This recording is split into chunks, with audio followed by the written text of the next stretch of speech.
Welcome to the Intercut podcast channel, the weekly place to hear the latest on movies, TV, and entertainment that people can't cut away from. I'm your co-host, Zachary Shevich, and joining me, I knew whenever I got there, he'd be there, and then I woke up. It's Arturo Zurita. I feel it's going to be a good one, man. Call it. Yeah. Call it. Call it.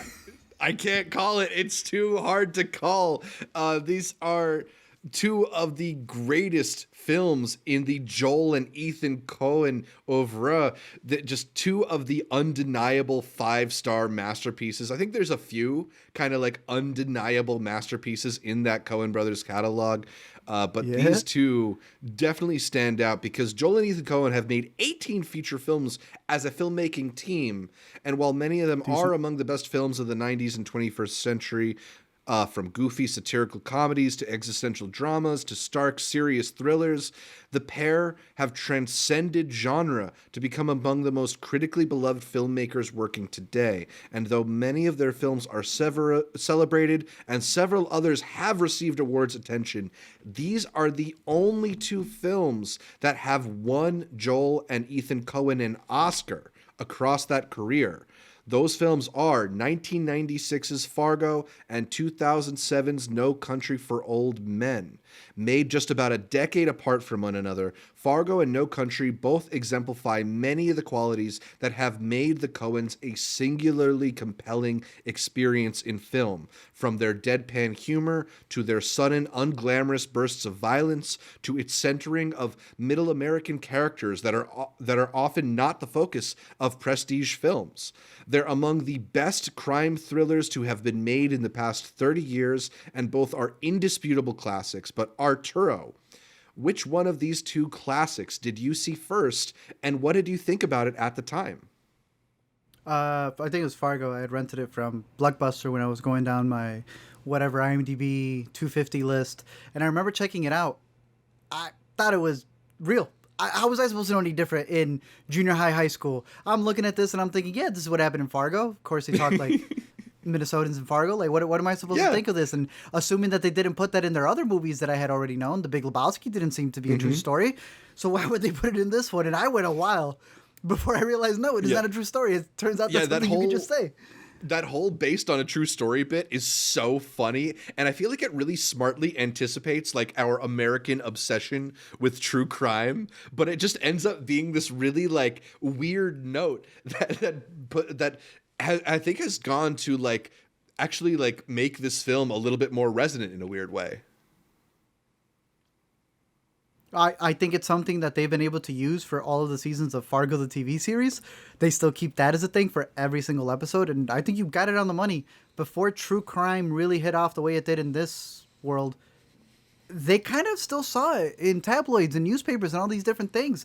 That's what they were commenting on. They were just so ahead of it before people started breaking the fourth wall on what things should be, you know. Nowadays, they kind of had that down. They knew that they were going to get you to listen in a little bit more. And then also kind of question, once you realize it, why did I find it more serious when it said true story as opposed to when it wasn't? Absolutely.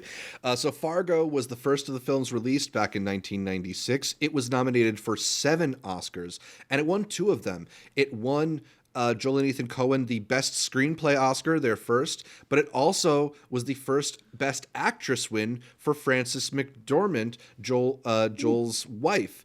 The film was nominated for 5 other Oscars, which it lost, including Best Picture, Best Supporting Actor for William H. Macy, Best Director, which was only to Joel at the time. Ethan didn't have the co-directing credit then. It also, I've been seeing that. That's weird. Yeah, it was also an early Best Cinematography nomination for Roger Deakins, and it got a Best Editing nomination. You know who gets their Best Editing nominations? I just pulled it up when you were away. The Roderick James guy, but they used to have an IMDb for him. I tried pulling it up, but I couldn't. That Roderick James is the pseudonym which they use as themselves. They edit their own movies. They just don't take credit for it for whatever reason. But someone was clever. They went in and they created a separate Roderick James, and it's for a bunch of like, I don't know, Bill Cosby, Bukowski Part 2. Man, IMDb got too slick, but I think they need to give him back. They need that, and we need the Charlie Kaufman's brother IMDb back too. Exactly, right? Some of the only fictional people to have ever been nominated for Academy Awards. At that point, they kind of deserve one. Yeah. Someone asked, do you know what won in '96? I want to say it was like Shakespeare. It wasn't Shakespeare in Love. It was '96. Was that the English But, Patient like year? I feel like that was English Patient. No, it was right? It was English Patient because I had just searched this up for '96 because Yeah. Taste of Things. Juliette She's in it. Binoche. Yeah. So that's how I knew it was '96. What a year.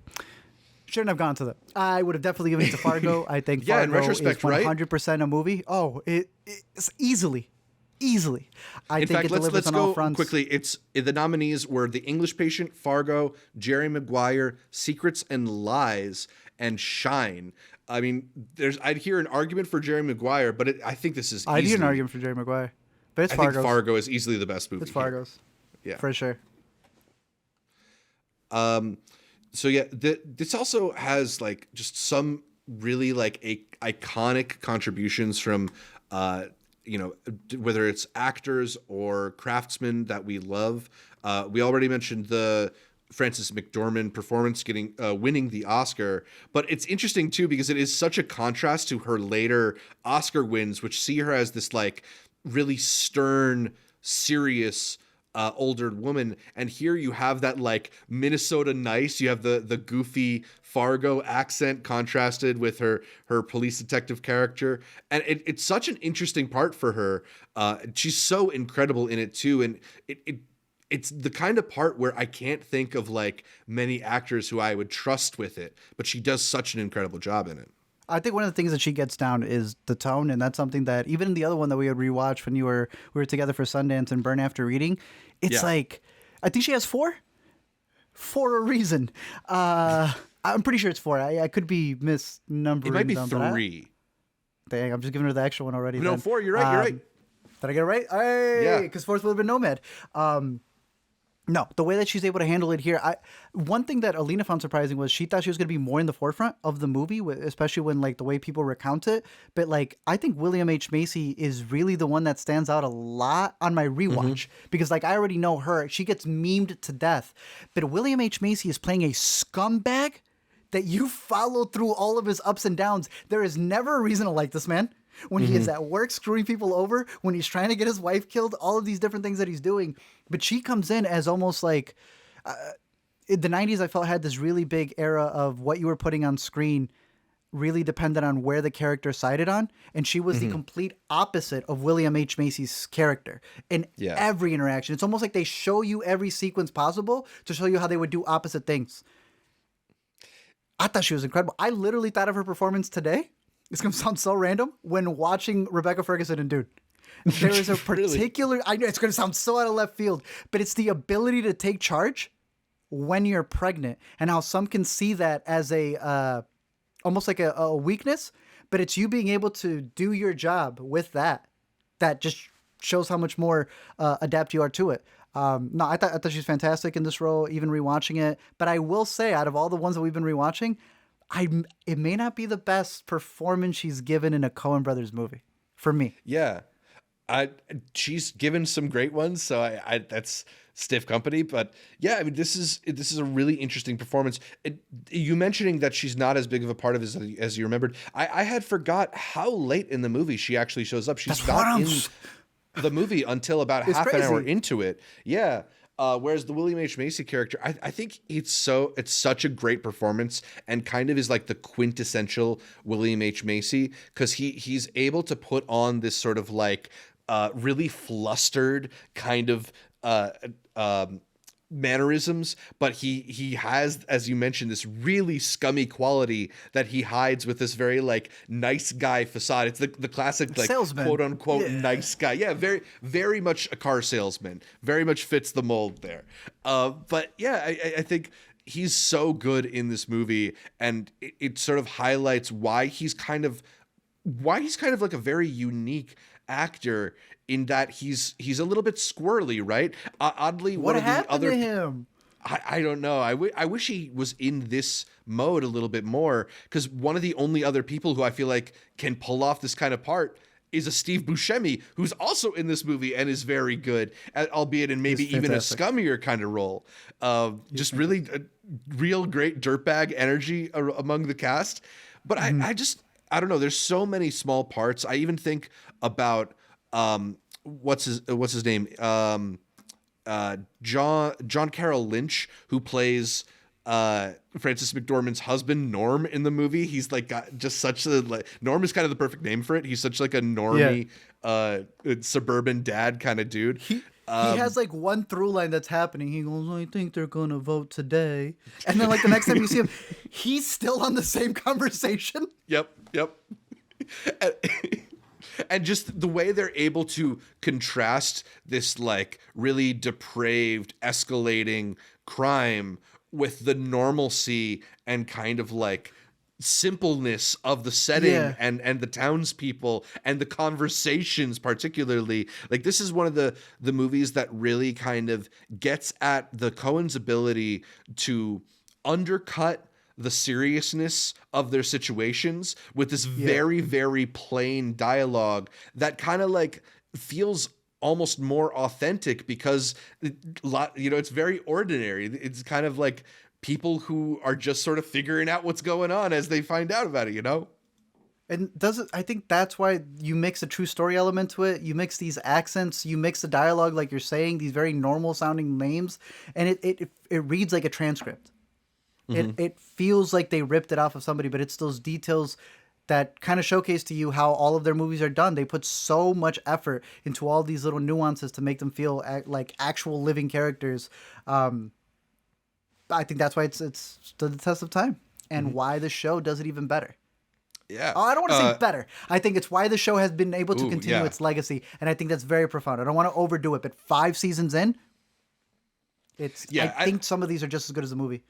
I don't know if better is the word, but the show is able to mine this situation, because I think what the Coens have made is something that, although it is very specific, it kind of is in a way something that is like a canvas that you can paint on top of and pull elements out of. And, like I was also going to mention the Mike Yamagita character, who Stephen Park plays like hilariously, this old high school friend of Marge's. And it's this like really minor role, but with it, there's like a whole depth of what he's going through, because we find out that like the wife that he says just died recently, he never even married her. And like, I think they have this ability to kind of bring in these characters who you understand who they are within like 1 or 2 lines of dialogue, right? Yes. They're very good at painting you a very clear picture in very few brushstrokes, but it makes the worlds that much deeper, and it feels like you can dive in and do 5 seasons of Fargo that sort of iterate on different aspects of this original movie. Bro, because I had just pulled up Steve Park, who you had mentioned. I was like, why does he look so familiar? I didn't even see it in the movie.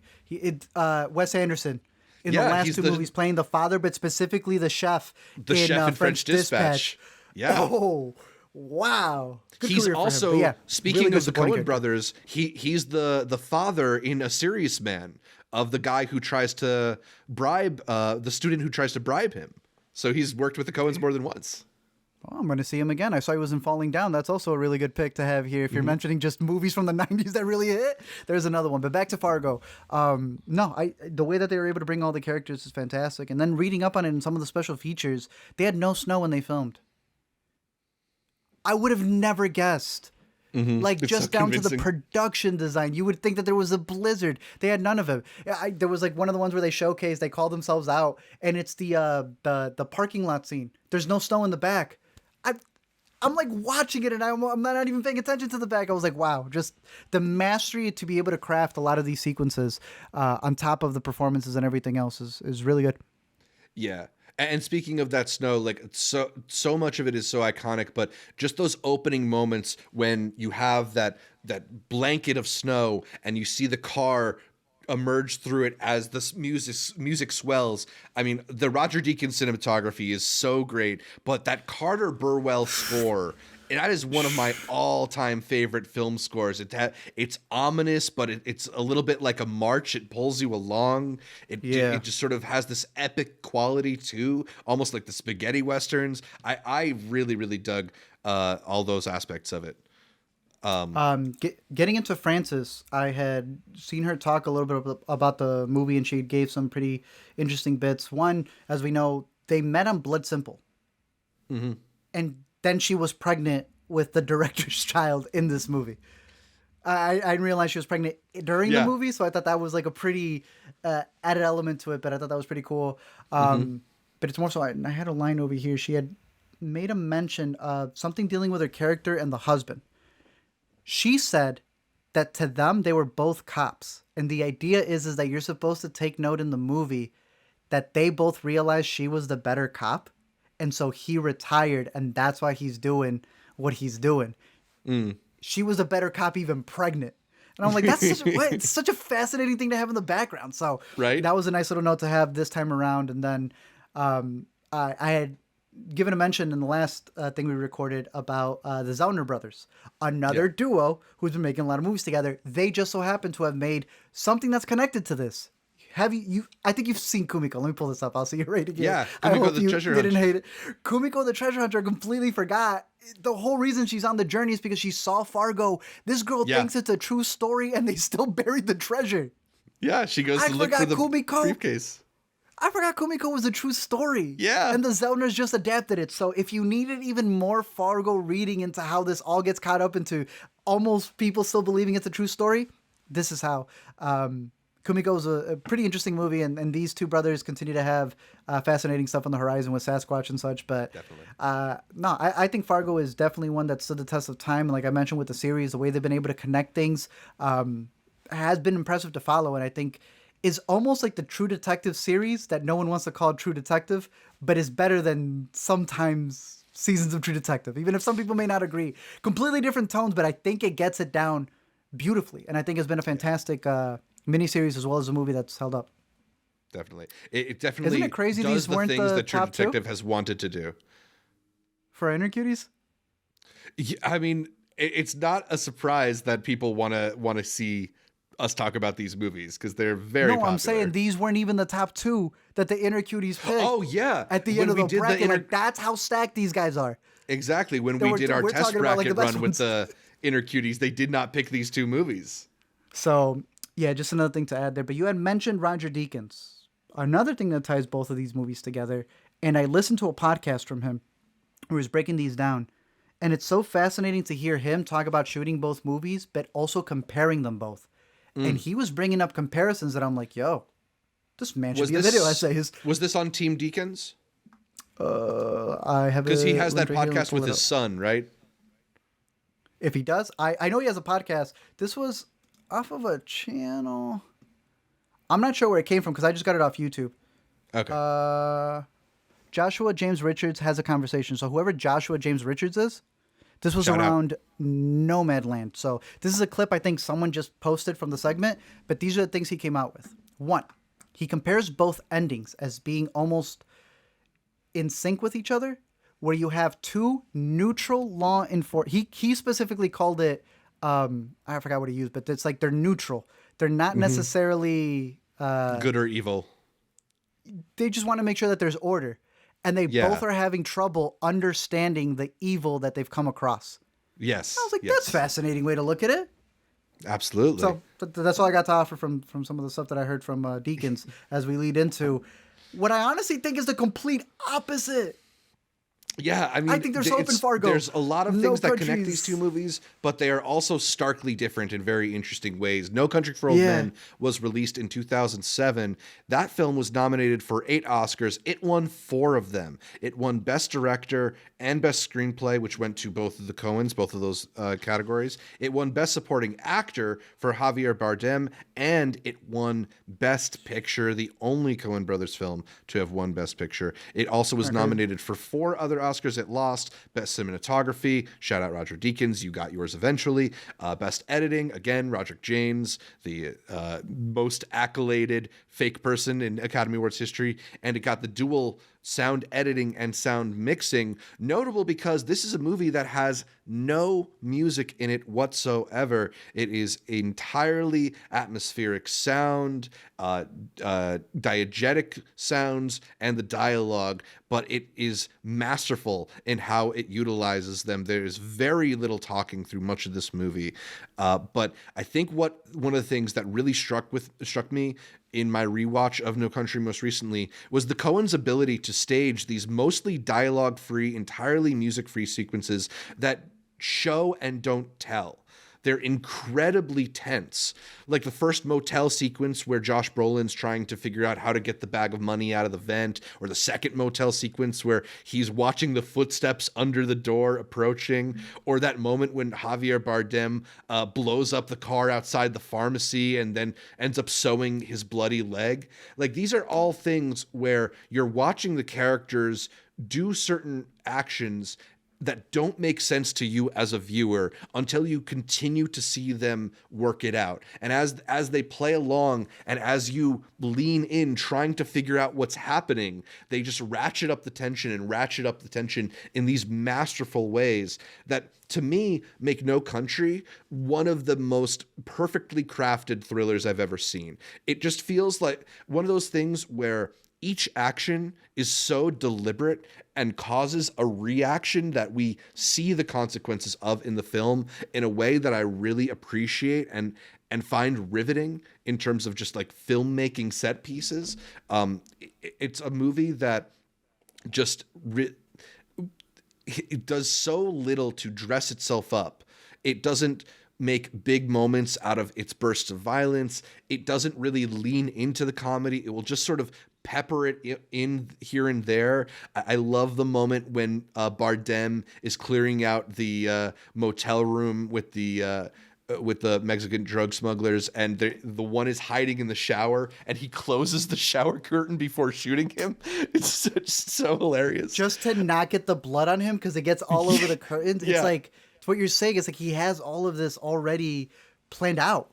Mm-hmm. But this is, to me, the Coen Brothers movie where they got the pacing down absolutely perfectly. It just, it really pulls you along, and I feel like there's no wasted moment in this movie. Now, granted, a lot of people ultimately bristle on the ending, which kind of pulls you right out of the sort of like tense moment for moment crime thriller. But I think as I've grown older and as I've sat with this movie more, just the poeticness of that ending, the sort of journey that Tommy Lee Jones's character goes on and how he is forced to reckon with the changing world and his changing place in it.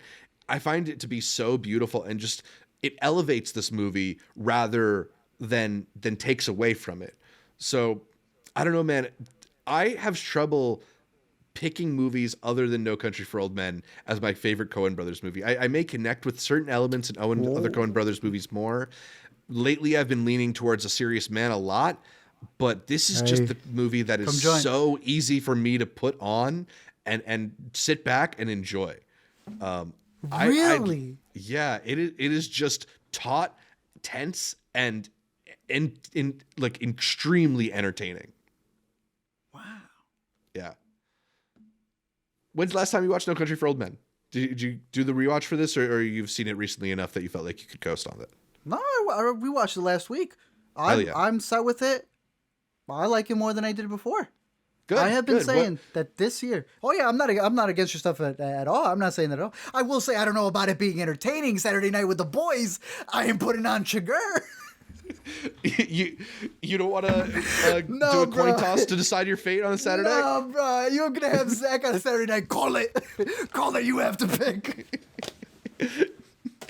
Look, there are so many things, though, about these characters that I find entertaining. Like, even in the small moments, I love, like, when Josh Brolin is sort of investigating the remains of the shootout at the beginning of the movie. Yeah. And there's that one guy in the car.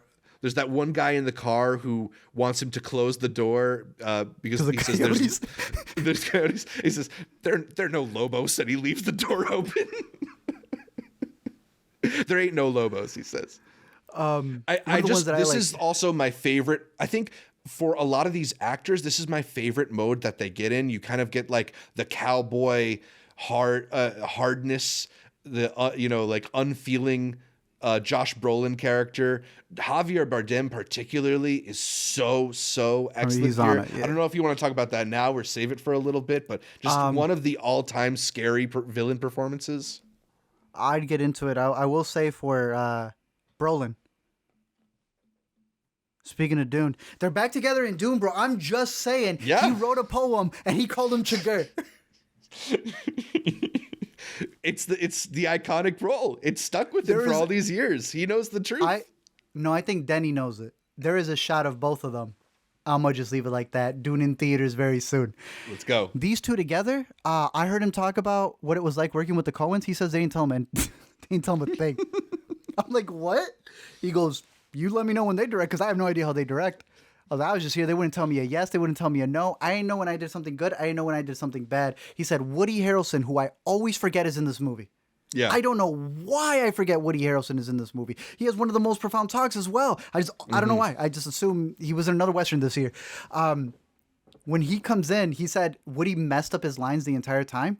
And it was the only time he heard a reaction from the Coen brothers going, that's perfect, Woody. You got it. He was so confused. He has no idea how they work. But with Chigurh, I don't even know where to begin talking about his technicality before you even get what he represents, because every single time I watch the movie, I find something new with these themes of what the title No Country for Old Men really represents in terms of storytelling and for who really is the main character, which I think has become a really interesting discussion for the movie. Who do you think is the one leading it, and who is the one really telling the story? Because you may be following somebody, but that doesn't mean that they're the main character. You're almost having somebody narrate what that person is going through. But sticking with Chigurh, you were mentioning your favorite spots, little things that they did. My personal favorite has always been one where after he kills the lady, he comes up, but you don't see it. All you see him is checking his shoes, just to make sure. I was like, damn, that's like the most evil, cleanest way to show it. So that is a thing that I think some people debate over is whether or not he does kill her. I am on the same page as you. I think he's checking his shoes because he killed her. Some people think she lives. It's the coin that decides the fate. Did they have it on mute? He gave a whole speech. Yeah. Okay, sure. No, I mean, sure. I agree. I think if you're reading the character, he would kill her in that moment. But yeah. Well, let's get into it. Just wanted to point out that some people have a different fascinating. take on that, but, okay. Yeah. Well, interesting. So to me, the whole movie is from the perspective. If there was one character, who is it? Well, I think the thing that you're sort of alluding to is the movie almost tricks you into thinking it's Josh Brolin's character, Llewellyn. Thank you. But it's actually the Tommy Lee Jones character. Yes. Okay. So we agree, though. Like, I feel like that's not even an agreement with. It's almost like that's what the movie is. He is the beginning narration. He is the ending narration. It is his look at this case that he's never been able to crack. It's his cowboy that he thinks is the lead. And Chigurh, whether he exists or not, is just his evil that he's trying to find. It's like the simplest thing. This is how it was broken down to me in college. And I was just like, oh, that seems pretty simple. The way my teacher broke it down is that the whole point of No Country for Old Men is that it's even them breaking in a meta way the whole structure of a story. And the reason people are so pissed off at the ending is because this movie that's trying to tell you that this officer doesn't know how to deal with evil. If you can't even deal with that, imagine if you can't handle a story not having a regular 3-act structure, you are never going to be able to comprehend what Tommy Lee Jones was dealing with there. And it's this idea that old way of telling stories, there's No Country for Old Men, it's gone, it's past. This is a new way, it's a new reinvention. And I thought that's the most fascinating way.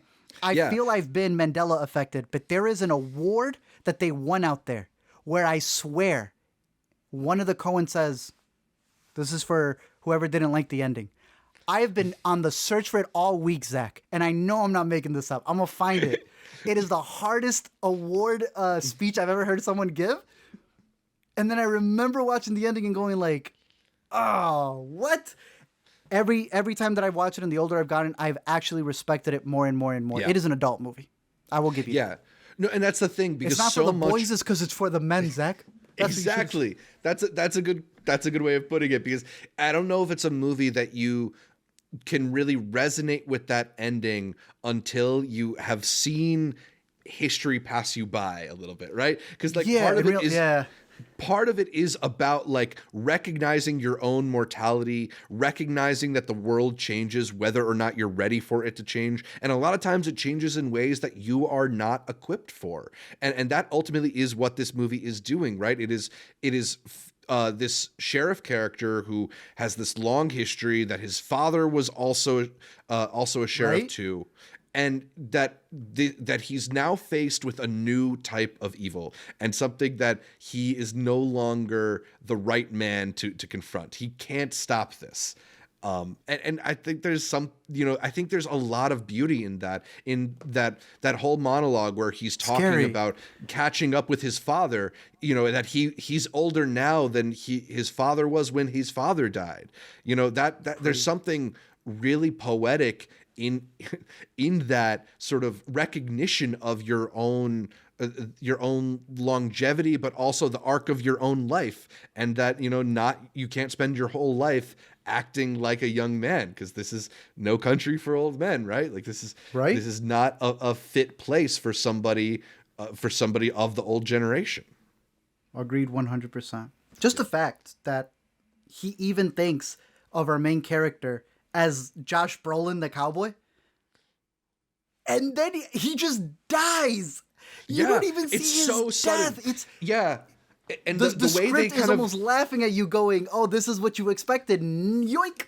Yeah, they intentionally rob you of the best word I can think of in the moment is like the satisfaction of getting that Yes. conclusive moment, because like you've been spending all this time like on the edge of danger with him, surviving these Shigur attacks, right? You think you're seeing this movie about a guy getting away with a bag of money, and then all of a sudden you're pulled back into reality, and you're pulled back into the situation of Tommy Lee Jones, where you're showing up you're showing up too late, right? Like he is running behind these people. He can't keep up. This man thinks he's going to make it. All of us think that he's going to win and make it out with the money. We don't get that. So then we feel owed that we should at least see his death. And then we don't get that. So yeah, that's how Tommy Lee Jones feels. There's that one shot when he's at the motel and they do that fake out edit. There was never going to be anybody over there. That was the one this time around where I went, that's what my teacher was saying. Got it. He's still there chasing ghosts.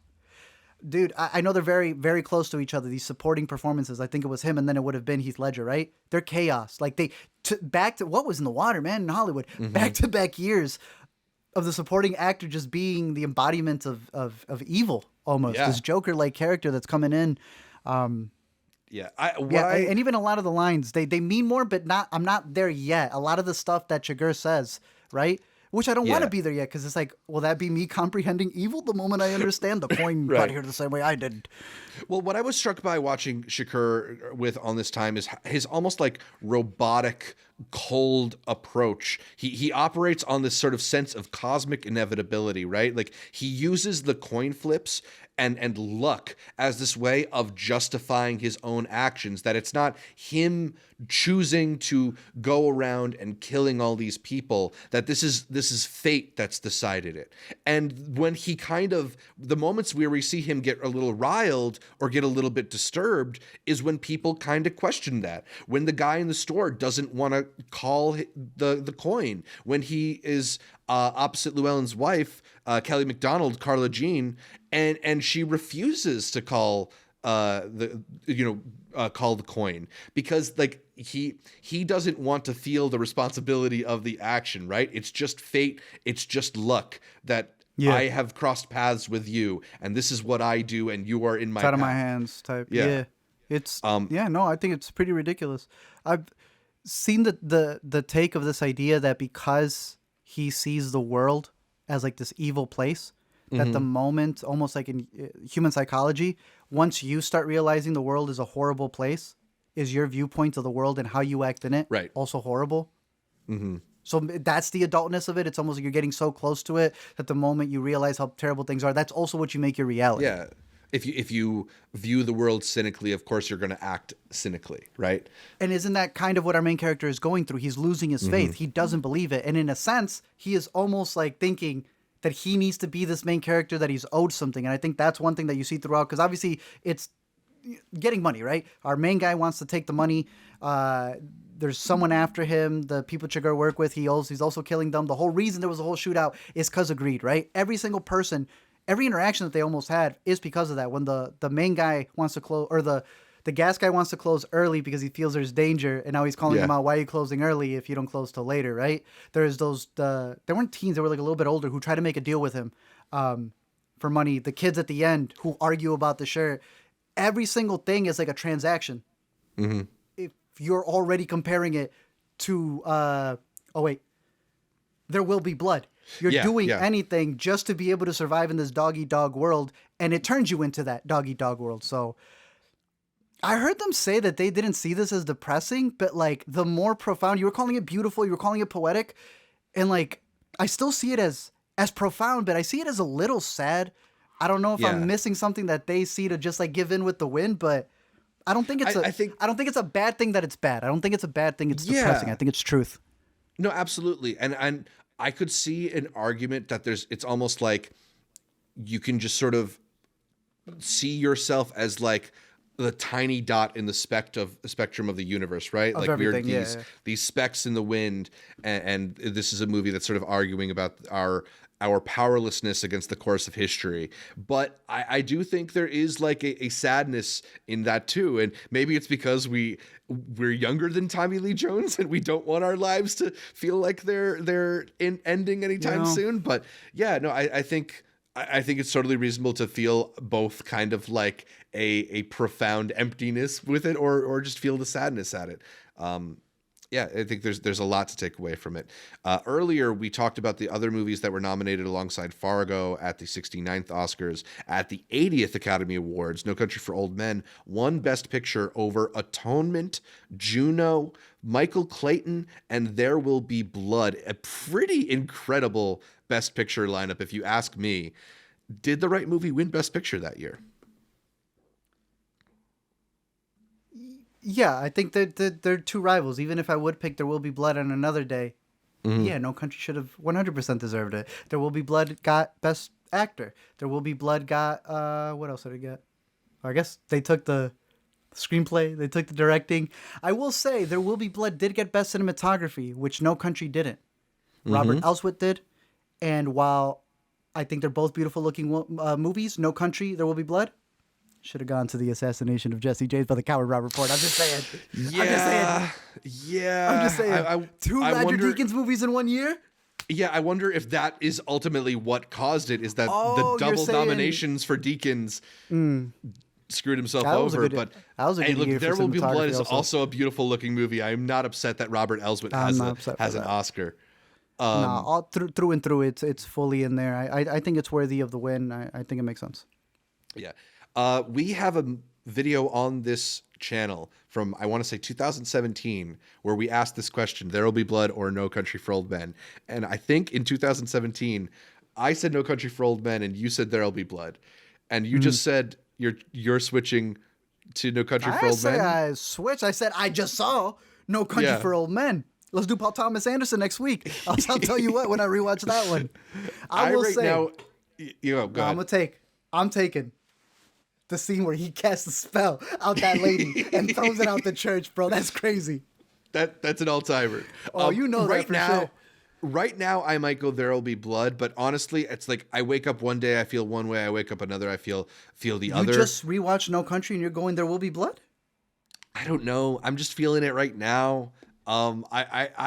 Yes, honestly, if you ask me tomorrow, I might change my opinion again. I love No Country for Old Men, but these are just two indisputable classics. And this is like, not a bad year. I would never make this argument. This is the only argument that I would make. This is the only year when I would make the argument. I wish they tied. I just wish they tied. Can I throw you some? Yeah. I think this year in Oppenheimer and Killers of the Flower Moon, we have very similar movies, juggernauts that are fighting against each other. And they're a lot more similar than you think when you're dealing with oil headrights. and the evil that permeates throughout the world and what you're supposed to Right? do when you can't take it back and put it in the bottle. Two masterful films from really big auteur directors that have been here a while. We have another Resonant 08 in our themes. hands. Try it or tie it. I would say tie them. Yeah, because that's tie another 'em. one where I would say it's killers for me when we recorded, and it still is. But if I rewatch Oppenheimer, I might put Oppenheimer there. So Yeah. hey, these are two fantastic movies. I think I really do like. Was he He had been nominated this year. Who gets the demon one, out Brolin? the church? Who gets the demon out of the church? Oh, Paul Dano. Is it not Riddler? Yeah, So, he didn't did they get misprint? nominated. I don't know how they overlooked him, but yeah, he did not get nominated for that performance. What? All right. I mean- I'm going. There will be blood. I'm going. There will be blood. Are you That serious? was a stacked year for supporting actor. Obviously, Javier I'm looking at Bardem three who won can for No leave. Country for Old Men. Casey Affleck was nominated, probably was the lead of the assassination of Jesse James, but gets nominated in supporting. Philip Seymour Hoffman for Charlie Wilson's War. Not a good movie. I know. Great I know. Philip Seymour Hoffman performance. Yeah, I just saw it the past week. Yeah. Hal And I know you're a Holbrook Michael in Into Clayton the Wild. fanboy. I'm getting rid of the Into the Wild one because I know I can't argue with you against Michael Clayton. So Yeah. that's my spot I mean, right there. It would have been Hal Holbrook. No offense to you, man, Yeah. but He's good in Into the Wild, but yeah, no, it doesn't hold a candle to Paul Dano's Paul performance. Dano removed the spirit from that lady, bro. Yeah, I'm gonna stick with that one right now. But hey, fantastic movies. absolutely. One last point right here.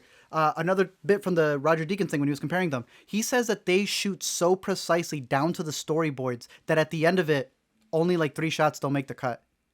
He said they used a third of film to shoot and that's it. Because they were, film. They're like, usually you need, they shot a third of it.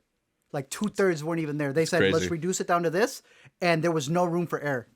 So for it to be that immaculate and then to figure out that they did them a lot on the first try, I'd split up too. I got to do new things at that point. They mastered it. We need them on their own. Do you have a favorite sequence from this movie? Because there's so many that just stick out to me as iconic quick moments. A quick Yeah. one. It scared me when the dog went after him. Yeah. You know me. I'm not a person who likes seeing dog deaths. He had to shoot that dog. He had to shoot that dog. What else were you gonna do? Yeah. That dog was swimming like Michael Phelps towards him.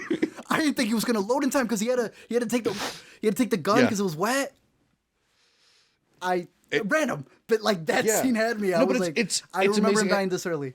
It's amazing, and it speaks to that thing that you were just talking about, is that they are so precise in how they craft these sequences that even though there's almost no dialogue, just like you're on the edge of your seat, like is he gonna make it? Is it gonna happen? And, Yeah. And to me, that whole bit at the second motel when they start out and he's waiting for the footsteps under the door, and then they're running through the street, and he gets into the car to try and drive away, but ends up crashing. It is so tense, and you never know who is going to end out on top. That too, to be so methodical and then get in that car crash. Oh, And still get away. Oh, that'd be my last point here. At the beginning, when the thing that starts it all, he tells the guy, the Lobos dude. yeah. He says, "There's always one guy left," and that's the one guy our sheriff was never able to get. Okay, I'm gonna give So it at good. 8:16. I'm gonna give it to No Country, but as soon as the clock hits 8:30, I'm back to There Will Be Blood. Oh man, Good year. that's Javier Bardem performance is one of my favorites of all time. Just him walking away with the fracture going through the skin and the kid's shirt wrapped around. It's oh my god, just With the Igor haircut. yeah, yeah. That's the thing is like if you can make that, you can pull off that bowl cut. I mean, I don't know if he pulls it off, but it does. It works for the Right, character. yeah. He makes it. It sticks with you. It is And the even crazy cattle because pro- years later, the Yeah. cattle prong And is the iconic. cattle prod is one of the all-time like film weapons or whatever, that nobody had thought to use it that way, and that So when you can't use you're it anymore watching the because movie, this is the and he iconic pulls version. somebody over, and they're just Yeah. looking at it, and you're like, "Why aren't you? Don't you know about? Why would you know about No Country for Old Men in 08? You wouldn't." Exactly. So this person's just like, "What are you pointing at me? A balloon? Like air thing? And Like it is is this helium?" so terrifying. Oh, Because once you know, you're just scared for the characters. Like, don't you know Yeah. what he has on him, bro?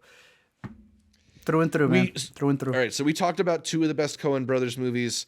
Just between these two, these two films that have won them their Oscar statues. Is there one that you prefer? Is there one that's better? Is there one that you want to rewatch more soon? I think No Country is easily the better film.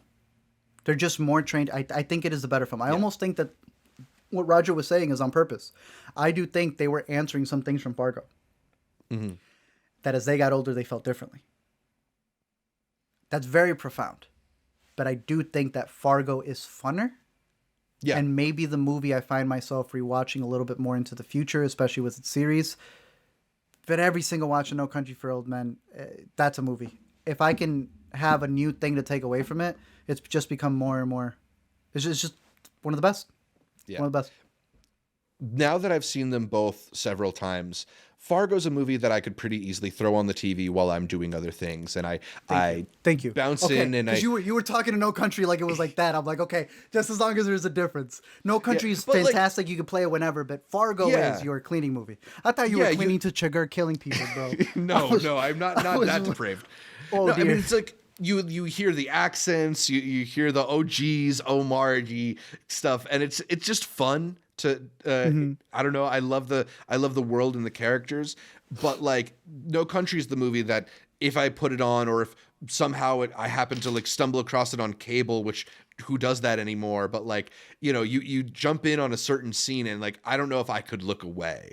Is the thing. It's just it's so engrossing and the filmmaking is so perfectly crafted that I don't know. I found myself.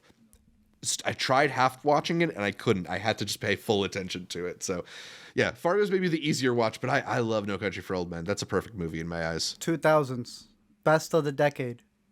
It's clearing. I mean, it's got that and There'll Be Blood. I think those are the top two. Wow. And they happen to come out not only come out months away from each other, but filmed miles away from each other in Marfa, Texas.